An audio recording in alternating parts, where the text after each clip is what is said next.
اے ایمان والو لا ترفعوا اصواتکم، اپنی آوازیں میرے حبیب کے سامنے بلند نہ کرو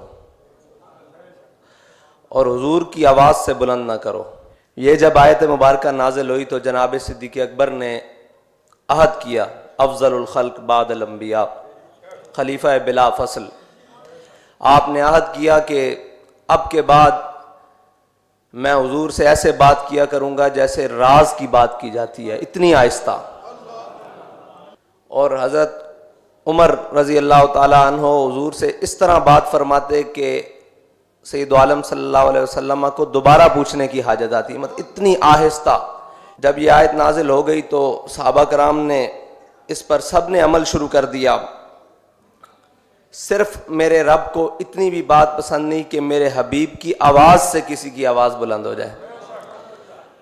اور سامنے کون ہے؟ رضی اللہ عنہم ورضوا عنہ، جن سے اللہ راضی اور وہ اللہ سے راضی۔ کن کو کہا جا رہا ہے کہ آپ نے آوازیں پست رکھنی ہے؟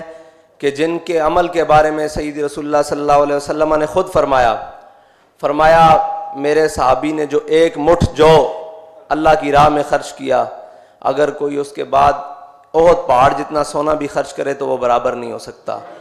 اس کی وجہ کیا ہے؟ کہ وہ اخلاص اور نیت ہے جو قیامت تک کسی کے دل میں پیدا نہیں ہو سکتی، کیونکہ اللہ نے ازل میں جن کو چنا، ان اللہ نظر فی قلوب العباد، اللہ نے ازل میں تمام لوگوں کے دلوں پر نظر ڈالی، صحابہ کے دلوں سے پاکیزہ دل کسی کا دل نہیں پایا گیا، اس لیے انہیں حضور کی غلامی کے لیے چنا۔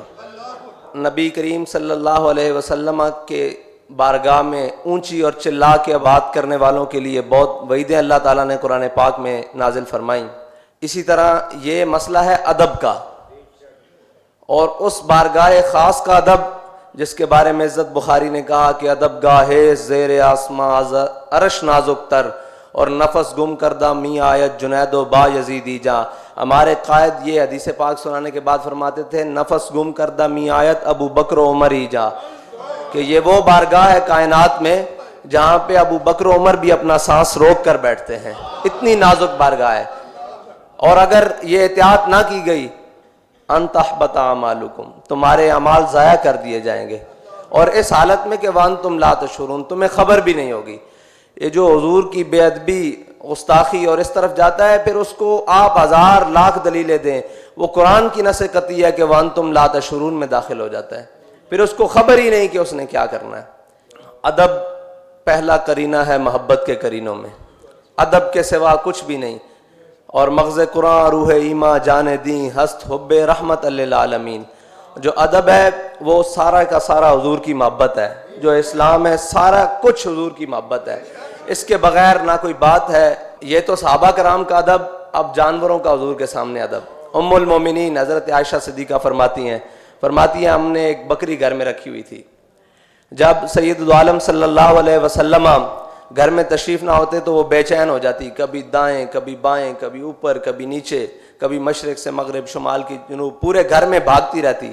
اور فرماتے جب رسول اللہ گھر میں تشریف فرما ہو جاتے تو وہ ایک کونے میں لگ کر بیٹھ جاتی، اور لم یترمرم مخافۃ ان ینتبہ رسول اللہ، وہ زور سے اپنی پونچھ بھی زمین پر نہ مارتی کہ کہیں حضور کی طبیعت پر گراں نہ گزر جائے۔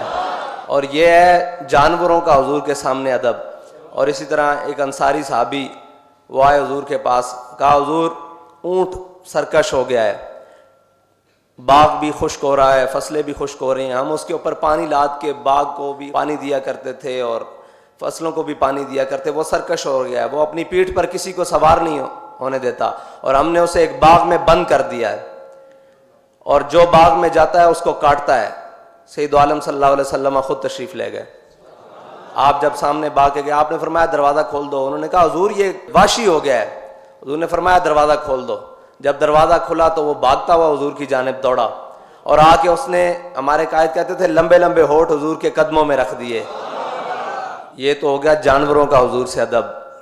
اور معاہدہ حدیبیہ کے دوران جب معاہدہ لکھا گیا تو اس پر لکھا گیا ھذا ما کتب علیہ محمد رسول اللہ، تو قریش نے جو ان کی طرف سے معاہدہ کرنے والے افراد تھے انہوں نے کہا کہ یہ تو جھگڑا ہی ختم ہو جاتا ہے کہ اگر ہم آپ کو محمد رسول اللہ مان لیں، تو انہوں نے کہا یہ محمد ابن عبداللہ کریں اور رسول اللہ آگے سے مٹائیں۔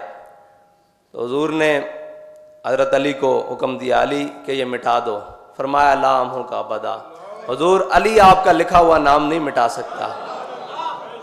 اللہ کے حکم ہے، حضور نے فرمایا علی مٹا دو، لا امحو کا ابدا، قیامت تک علی آپ کا لکھا ہوا نام نہیں مٹا سکتا۔